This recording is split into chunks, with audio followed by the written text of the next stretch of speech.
नहमदुहु व नुसल्ली अला रसूलिहिल करीम।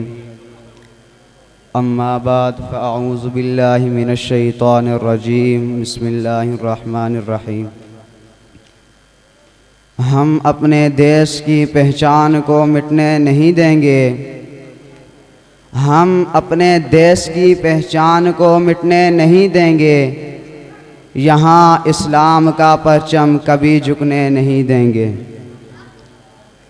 मेरे वाजिबुल एहतराम, काबिल कदर, काबिल इज़्ज़त उलमाए किराम, असातिज़े किराम और मेरे हम सफ़र दोस्तों भाइयों, अस्सलामु अलैकुम व रहमतुल्लाहि व बरकातुहू।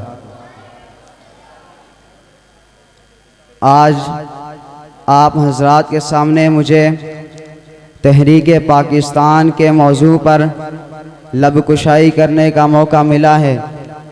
गिरामी क़दर सामिईन, तहरीक पाकिस्तान के पस मंज़र में दो कौमी नज़रिया का एक मखसूस मफ़हूम है। इससे मुराद ये है कि बर्रे सग़ीर पाक व हिंद में दो कौमें आबाद थी, एक हिंदू और दूसरी मुसलमान। ये दोनों क़ुव्वतें सदियों तक एक दूसरे के साथ रही हैं, लेकिन ये आपस में खुल मिल न सकी। तहरीक पाकिस्तान की तारीख़ में बहुत से अनासर कार फरमा है, जिनकी तफसील मैं आप हज़रात के सामने मुख्तसर तौर पर बयान करना चाहूँगा। क्योंकि पाकिस्तान इस्लाम के नाम पर सफ़े हस्ती पर नमूदार हुआ, इसलिए इस्लाम का अपना एक ख़ास नज़रिया और अक़ीदा है। ये नज़रिया दूसरे मज़ाहिब से यकसर मुख्तलिफ, मुनफरिद और जुदागाना है। जबकि हिंदुओं का ये नज़रिया था कि बर्रे सग़ीर पाक व हिंद में सिर्फ़ एक कौम बसती है और वो कौम हिंदू है। हिंदुओं का नज़रिया सिर्फ़ और सिर्फ वतन की बुनियाद पर था। महात्मा गांधी और पंडित नेहरू हिंदुओं के बड़े लीडर थे। महात्मा गांधी का कहना था कि हिंदुस्तान का एक गांव जिसके दो टुकड़े नहीं हो सकते, लेकिन खुशकिस्मती से मुसलमान कायद आज़म की वलवला अंगेज़ क़यादत के अंदर मुत्तहिद हो गए और उन्होंने हिंदू लीडरों के चैलेंज का वाशगाफ अल्फाज के अंदर जवाब दिया कि हिंदुस्तान में एक तीसरी और बड़ी जमात भी है और वो जमात मुसलमान है।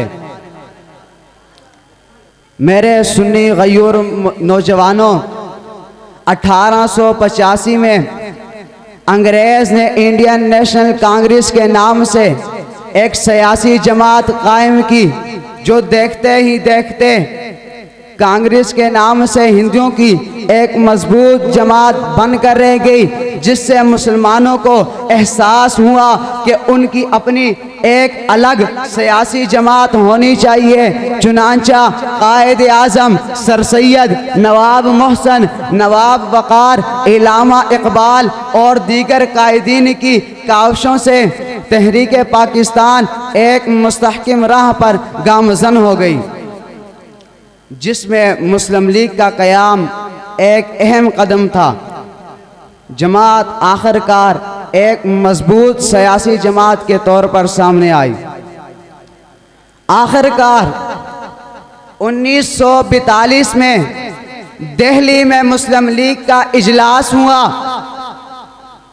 दिल्ली में मुस्लिम लीग का कन्वेंशन हुआ, जिसमें करारदाद पाकिस्तान को बाकायदा तौर पर मंजूर कर लिया गया। ये करारदाद न सिर्फ जनूबी एशिया बल्कि दुनिया की तारीख़ में बड़ी अहम करारदाद है।